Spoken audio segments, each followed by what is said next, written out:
प्रभात बच्चों, welcome to my Hindi shorts. आइए आज हम लोग एक नए टॉपिक पढ़ने जा रहे हैं। इस नए टॉपिक का नाम है विराम चिन्ह।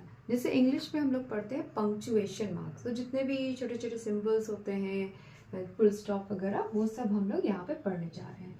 तो हिंदी में फर्स्ट एक विराम चिन्ह होता है जिसे कहा जाता है पूर्ण विराम, मतलब पूरी तरह से रुकना।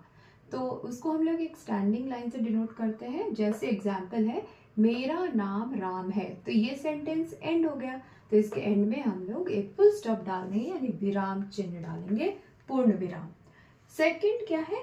अल्प विराम। अल्प का मतलब होता है थोड़ी देर के लिए, जिसे कॉमा भी कहा जाता है इंग्लिश में।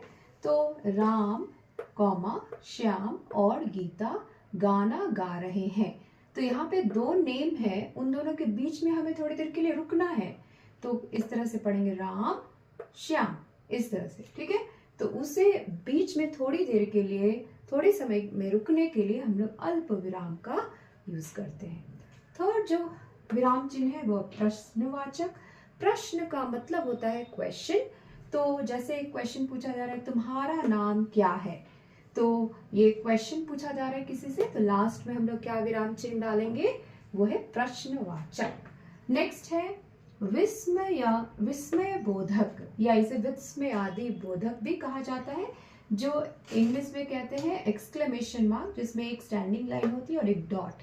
तो जैसे है वाह क्या बात है। जब हम लोग कुछ एक्सप्रेशन से बोलते हैं, कुछ अच्छा देखते हैं, तो हम लोग कहते हैं ना वाह वाह वाह क्या बात है। तो एंड में हम लोग इस तरह से, एंड में नहीं, वाह, इस यहीं पे हमें ये एक्सक्लेमेशन मार्क यानी विस्मय बोधक चिन्ह लगाना होगा। नेक्स्ट है योजक चिन्ह। योजक का मतलब होता है जोड़ना।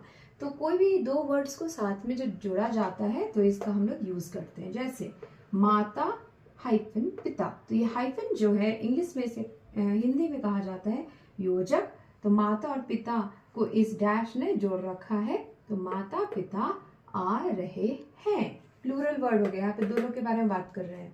नेक्स्ट है उद्धरण चिन्ह। उद्धरण चिन्ह मतलब कोटेशन मार्क। जैसे यहाँ पर दोनों साइड से डबल कोटेशन मार्क होंगे। जैसे कि एग्जाम्पल है, नेहरू जी ने कहा था आराम हराम है। तो ये एक कोटेशन हो गया नेहरू जी के द्वारा, तो इसलिए यहाँ पे यूज करेंगे कोटेशन मार्क दोनों साइड में, जैसे हिंदी में कहा जाता है उद्धरण चिन्ह। तो वैसे और भी बहुत सारे चिन्ह होते हैं, लेकिन ये जो चिन्ह है वो ज्यादातर हम लोग यूज करते हैं